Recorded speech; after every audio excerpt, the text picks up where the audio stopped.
Good day, everyone. Today, I will be discussing the current trends and main concerns in science curriculum development and implementation in Malaysia and Singapore, focusing not only on what is happening, but also on the ideas and reasons behind this development. I am Jocelyn Cisimera, your presenter for today. And may I present to you our objectives of this lesson. At the end of the lesson, student must be able to first analyze current trends in science curriculum development in Malaysia and Singapore. Second, to identify major concerns in curriculum implementation, including teacher readiness and resources. And lastly, to compare both countries' approaches and their implications for improving science education. Because we all know nowadays, science education, it plays a very important role in national development because it helps learners develop critical thinking, problem solving skills, and the ability to apply knowledge in real life situations. Now, according to the Organization for Economic Cooperation and Development, science education today should develop scientific literacy, which mainly includes explaining phenomena, evaluating evidence, and making informed decisions.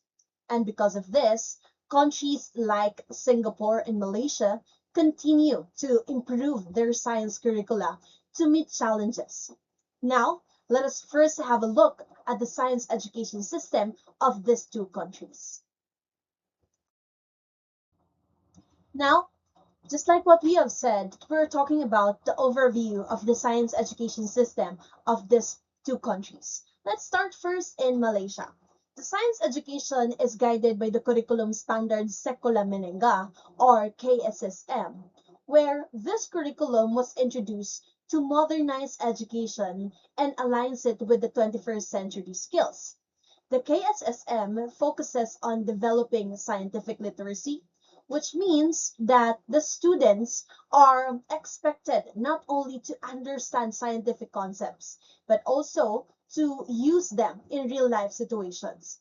According to the Ministry of Education Malaysia, this includes the ability to ask questions, explore ideas, and make conclusions based on evidences that they have.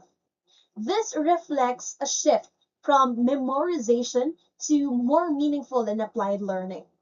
Now, under the scientific literacy, it's not just about the facts, it's about knowledge, competence, and the engagement, where students are engaged to lead scientific investigation through inquiry based learning.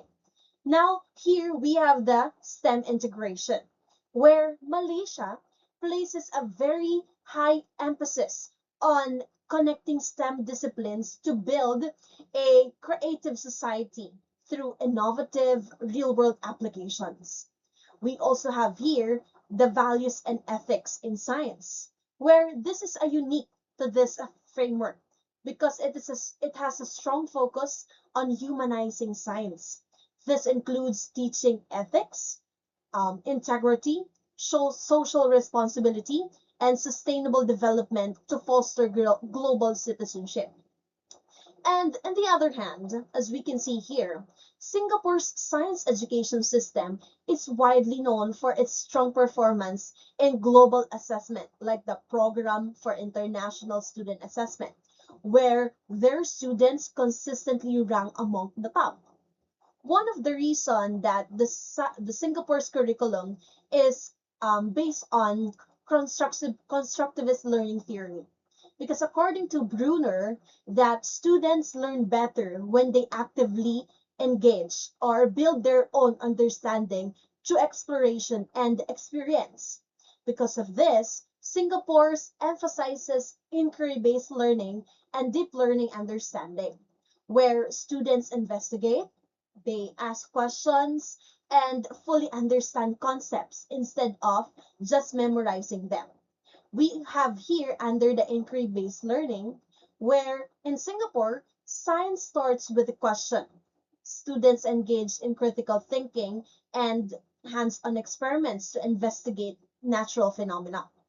Now, under the deep conceptual understanding, rather than having rote memorization, the goal is grasping big ideas, by building solid foundation, where students learn to make meaningful connections between complex theories. Then, under the real world context, Singapore excels at showing students why science matters. The curriculum highlights clean energy, environmental awareness, and using science to solve practical, everyday problems.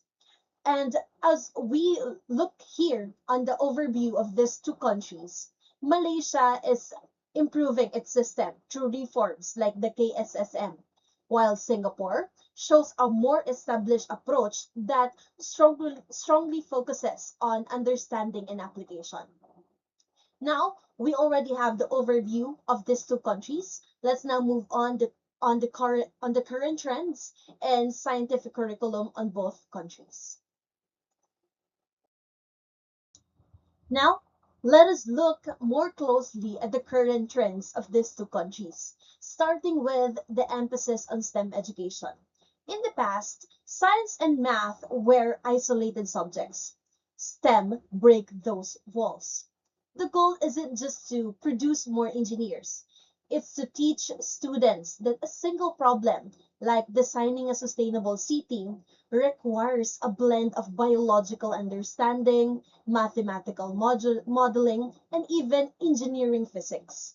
Where both Malaysia and Singapore are strengthening STEM education because it supports innovation and economic development in their countries. STEM is not just about teaching separate subjects.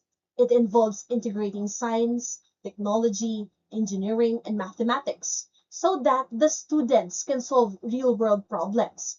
In Malaysia, STEM is promoted through national initiatives to encourage students to pursue science courses or careers. In Singapore, STEM is more deeply embedded with lessons connected to real-world application. Next, we have the inquiry-based and student-centered learning, moving from what to think to how to think. Passive learning or the memorization creates a rigid mind. Inquiry learning or inquiry-based learning creates or develop metacognition or the awareness of their own thought process. Another major trend is the shift towards student-centered learning through inquiry, sorry. Instead of passive learning, students are encouraged to ask questions, investigate, and build their own understanding. Where Singapore has already established structured inquiry approaches, while Malaysia is still transitioning toward this method. And under the integration of technology in teaching, the third one, some science concepts like molecular bonding or quantum mechanics are impossible to see. The technologies like the virtual reality and simulations make this invisible visible.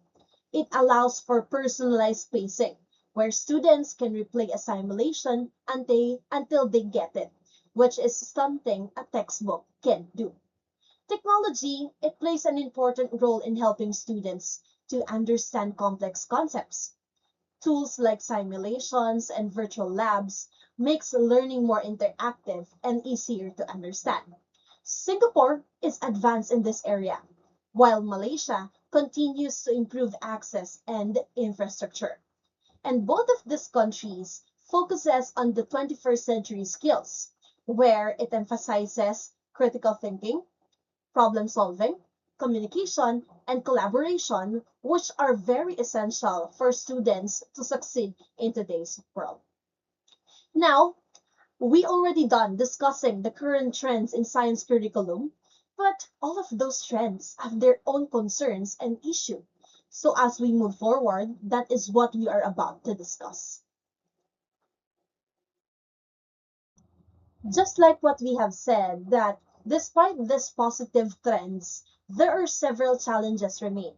First, let's talk about the teacher preparedness. Many teachers were taught through traditional lecture methods. Expecting them to suddenly teach through inquiry without massive ongoing support creates imposter syndrome or burnout for teachers. Because teachers, they play a critical role in implementing the curriculum. In Malaysia, some teachers still need more training in modern teaching strategies, while in Singapore, teachers are well trained but faces pressure to maintain high standards. Now, under the curriculum overload, rushing through topics prevents conceptual change. If a student has a misconception about how gravity works, they need time to experiment and unlearn it. Overload denies them the time, leaving them with a fragile knowledge that disappears after examinations. Because too many topics can lead to shallow understanding as lessons may be rushed. Then, under the assessment practices, moving toward application based assessment like the performance task or portfolios is meaningful. Why? Because it creates or it values process over product. It asks, can you use this knowledge in a new situation rather than can you remember this definition? So there's a difference between those two questions. Because Singapore is moving toward more application-based assessment, while Malaysia is more focused on exam, but still improving. Then, under the resource and infrastructure gaps, areas with poor infrastructures, the inquiry-based learning often remains a luxury for them. If a school lacks a laboratory or stable internet, science remains theoretical and dry. This mainly creates a gap where students in well-equipped areas develop 21st century skills, while those in the under-resourced areas are left with 20th century rote learning. Malaysia faces challenges in access to facilities, while Singapore, as we can see, has well-equipped schools. So we are done with the main issues and concerns with these two countries, but let's take a further look to their comparison and implication for science education of these two countries. Now, let's talk about the comparison of Malaysia and Singapore. Under the aspect of curriculum focus, this talks about the breadth and depth. Because in Malaysia, the curriculum is broad and continuously improving. However, Singapore prioritizes deep mastery. The lesson? It is better to master a few core principles thoroughly than having a superficial understanding of many. Then we have the teaching approach. This talks about the shift to inquiry, where Malaysia is currently in a state of transition, while Singapore is already highly inquiry based. They are moving away from telling students the facts and moving toward a model where students discover the science through questioning and investigation. Then we have the third one, the technology use. This talks about beyond the basics. While Malaysia is in developing stage, Singapore has reached an advanced level of integration. To stay competitive, technology can no longer be an optional tool. It must be a very environment, it must be the very environment where learning and simulation happen. Then the fourth one, the teacher training. This talks about the foundation of quality, where Malaysia recognizes a need for strengthening its training, whereas Singapore relies on a robust, systematic program. The sense here is simple. The quality of an education system can never exceed the quality of its teachers. Then, next one, the assessment. This talks about measuring growth, not just memory. Malaysia remained largely exam focused, while Singapore uses a balanced approach.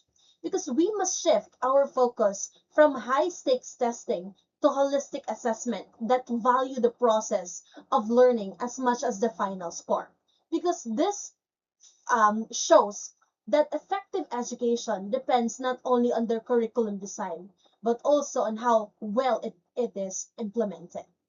Then we move on to the implications for science education. So based on everything we discussed, there are several implications, important implications that we must see. First, There is a need for continuous teacher training. Since teachers are essential in implementing effective teaching strategies, so we have to continue to train them. Then, secondly, there should be a better balance between content and understanding, focusing more on deep learning rather than covering too many topics. Thirdly, technology should be used in a way that truly enhance learning, not just for access. Fourth, teaching strategies should promote active student engagement where learners participate and explore. And for countries, just like in the Philippines, this means that curriculum reform should consider both global trends and local conditions to be effective. Here is a supplemental video that will add up to the importance of my report today.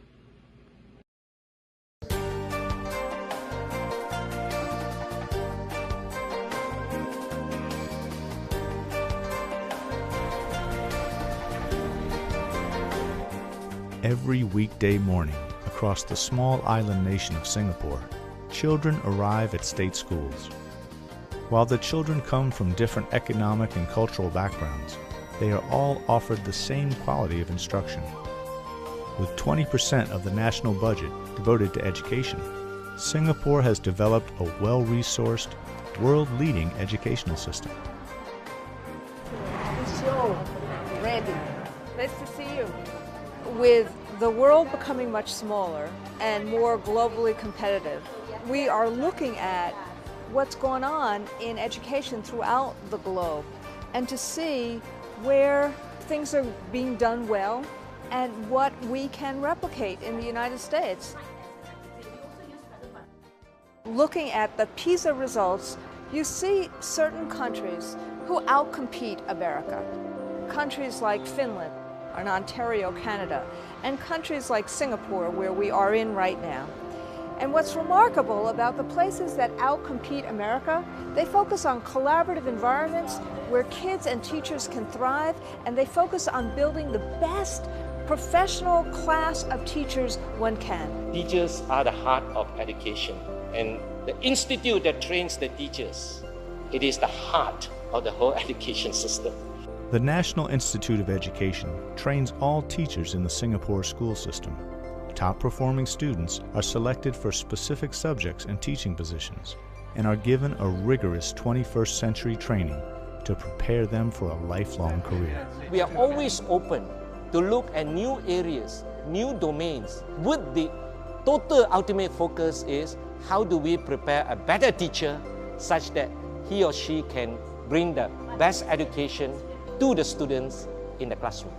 See, we just had a service learning day where many, as we walk around and see the campus, it will just demonstrate to you how the government view in terms of its importance of teacher education. You know, in Singapore, where the square foot of land is equated to gold and diamonds, and here the government gave us 16 hectares devoted to teacher education and teacher development. So in your war diary, I would like you to write it very personally. Some of them, they actually recreated a timeline, so they're actually contributing to the class. What was his inner thoughts? So you're really trying to get his perspective of what he was thinking about. Yeah. Wow, that's fantastic. Kids in this school are joyful. They like being here.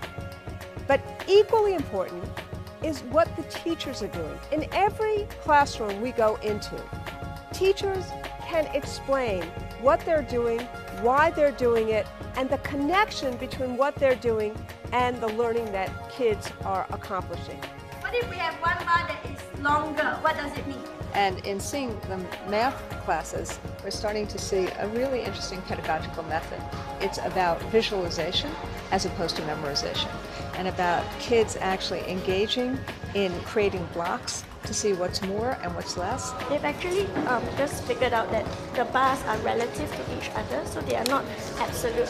You also see as part of this a real focus on language immersion, so that kids are understanding what more than means, what fewer than means, things like that.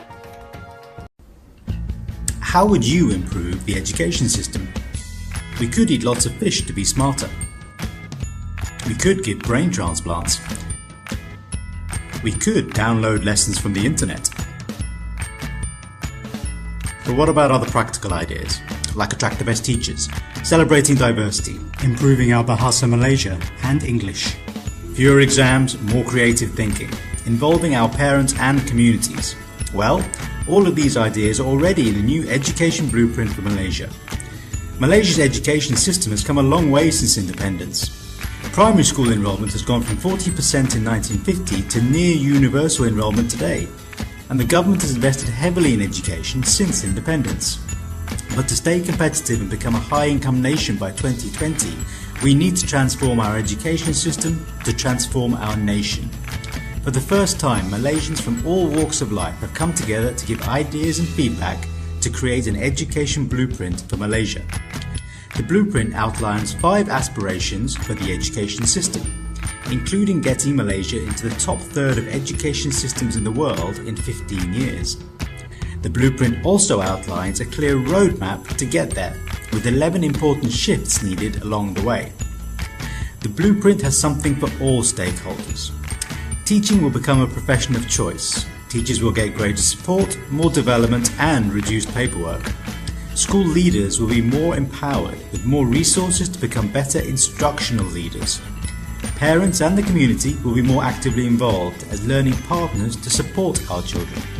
Ministry officers will become change leaders, focusing on supporting schools. We will celebrate and support all our diverse schools. The diversity of culture and languages is fundamental to Malaysia and a source of our advantage. And, most importantly, for our students we have 6 aspirations: knowledge, thinking skills, leadership skills, bilingual proficiency, ethics and spirituality, national identity. We will develop pathways for gifted students and provide extra remedial support to those who need it. We will focus on special education needs, on vocational and technical education, on sports and arts. We will ensure every student can succeed. Together, we can help our children achieve their dreams, whatever they may be. To find out more about the Education Blueprint, go to www.moe.gov.my.